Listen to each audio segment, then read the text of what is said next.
मुझे लगता है कि दो तीन बहुत बड़े मुद्दे इस समय देश के सामने हैं। पहला, नीट का एग्जाम जिस तरीके से पेपर लीक हुआ और उसमें लाखों बच्चों का भविष्य बर्बाद हुआ है, वो रद्द होना चाहिए। यूजीसी का एग्जाम आपने रद्द कर दिया। पीजी का एग्जाम, नीट पीजी का एग्जाम आपने रद्द कर दिया। तो जो एनटीए है, जो सीधे सीधे शिक्षा मंत्रालय के अधीन आता है, उसने तो जितने एग्जाम कराए हैं पिछले दिनों में, वो पेपर लीक का शिकार हो गए। तो अभी एक इस सरकार के बारे में एक धारणा चल रही है कि ये इंडियन पेपर लीक टीम है। जो मोदी जी की सरकार है, उसको लोग कह रहे हैं कि ये इंडियन पेपर लीक टीम है, आईपीएल टीम है ये। तो इनका मजाक उड़ रहा है। और अफसोस की बात यह है कि लाखों छात्र रो रहे हैं, कईयों ने आत्महत्या कर ली, लेकिन शिक्षा मंत्री कह रहे हैं कोई गड़बड़ी हुई नहीं। तो एक तो ये सबसे बड़ा मुद्दा है। दूसरा,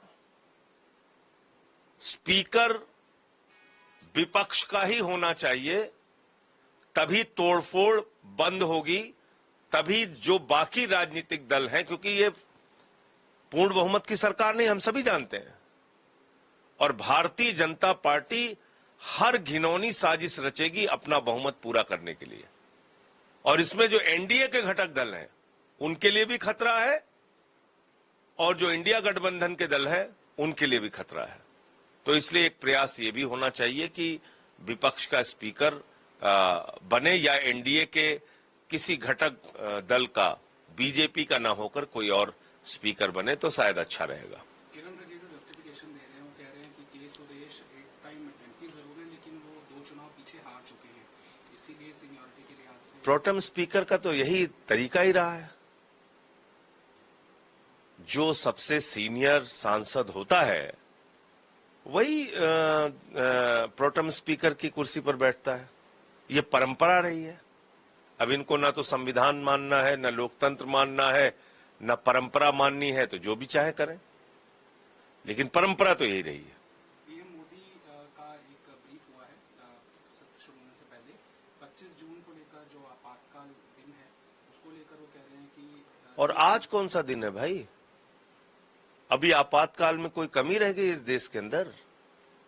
2 करोड़ नौजवानों की जिंदगी बर्बाद कर चुकी है बीजेपी की सरकार पेपर लीक कर करके। 2-2, 3-3 मुख्यमंत्री जेल के अंदर हैं, एक उप मुख्यमंत्री जेल में है, एक स्वास्थ्य मंत्री जेल में है। विपक्ष के लोगों को पकड़ पकड़ के आप जेल में डाल रहे हैं। 6 महीने मुझे जेल में रखा। केजरीवाल जी की जमानत हो रही है, उसके बाद आपकी ईडी जाके हाई कोर्ट से वो जमानत रुकवा दे रही है। अभी आपातकाल में कोई कमी है क्या? मोदी जी को अभी कुछ कम महसूस हो रहा है क्या? तो और डंडा चलाइए, क्या दिक्कत है? अगर मोदी जी को यह महसूस हो रहा है कि उन्होंने देश में आपातकाल लगाने में, तानाशाही करने में कोई कोर कसर कमी छोड़ रखी है, तो उनको और धुआंधार तानाशाही करनी चाहिए। अभी 240 पे पहुंचे हैं, कल को 24 पे पहुंचेंगे, फिर 2 पे पहुंचेंगे। अपनी जो पुरानी हैसियत है उस पर बीजेपी आ जाएगी। आतिशी का अनशन आज 4थे दिन जारी है, कीटोन लेवल बढ़ा हुआ है, बीपी शुगर भी लो हो रहा है। अनशन तोड़ने की डॉक्टर्स उन्हें सलाह दे रहे हैं, लेकिन पानी को लेकर अभी भी वो अड़ी हुई है कि जब तक नहीं। देखिए, आज भी हमें उम्मीद थी कि पानी बढ़ाया जाएगा, और अब तो बारिश भी हो रही है हिमाचल के, हरियाणा के कुछ जगहों पे, तो पानी उनके पास है। सिर्फ राजनीति के चक्कर में जो हमारा कोटा है उतना पानी भी नहीं दिया जा रहा है। दिल्ली का कोटा है 1005 MGD, और कितना पानी कम हमें दिया जा रहा है? 100 MGD। मतलब क्या हो गया? 46 करोड़ लीटर पानी दिल्ली वालों का कम आ रहा है। अब मैं बीजेपी के मित्रों से पूछना चाहता हूं, प्रधानमंत्री जी से ही बड़ी विनम्रता पूर्वक पूछना चाहता हूं, आप आतिशी की आलोचना करना चाहते हैं, कीजिए। आम आदमी पार्टी की आलोचना करना चाहते हैं, कीजिए। केजरीवाल को जेल में डालना चाहते हैं, डालिए। लेकिन एक सामान्य सा सवाल है आपसे कि भाई 1994 में दिल्ली के पानी का कोटा निर्धारित हुआ, तब आबादी थी लगभग 1 करोड़, और उस समय दिल्ली का पानी का कोटा निर्धारित हुआ 1005 MGD। 30 साल के बाद जब आबादी 3 करोड़ हो गई, उस वक्त भी दिल्ली के पानी का कोटा निर्धारित है 1000 MGD। तो एक गिलास पानी अगर आपको मिल रहा है एक आदमी को, और उसी एक गिलास पानी को 3 आदमी पीने के लिए आ जाएं, तो क्या पर्याप्त पानी पी पाएंगे वो लोग? सामान्य सा मेरा सवाल है। आप हमें गालियां देना चाहते हैं, खूब दीजिए, लेकिन बीजेपी के सांसदों से, नेताओं से मैं विनम्रता पूर्वक यही पूछना चाहता हूं, 30 साल में 17 साल बीजेपी की सरकार रही केंद्र में। इन 17 वर्षों में आपने दिल्ली के पानी का कोटा बढ़ाने की कभी नहीं सोची? कभी आपको ख्याल नहीं आया कि लगातार दिल्ली की आबादी बढ़ रही है तो यहां के पानी का कोटा भी हम बढ़ा दें? चलो ठीक है, वो भी आपने नहीं किया, तो हरियाणा में आपकी सरकार है, जो दिल्ली का कोटा निर्धारित है उसका आप पानी क्यों कम कर रहे हैं? आपने 100 MGD पानी, लगभग 46 करोड़ लीटर पानी आपने दिल्ली वालों का कम कर दिया।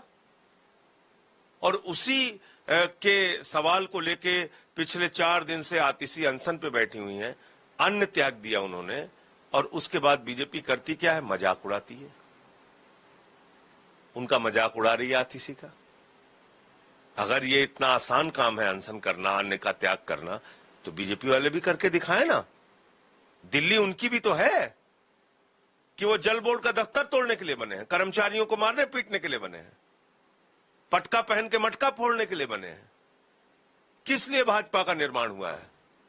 दंगा फसाद, नफरत फैलाओ, दिल्ली वालों का पानी रोको, पाइपलाइन तोड़ दो, जल बोर्ड का दफ्तर तोड़ दो, इसीलिए बीजेपी वालों का जन्म हुआ है क्या?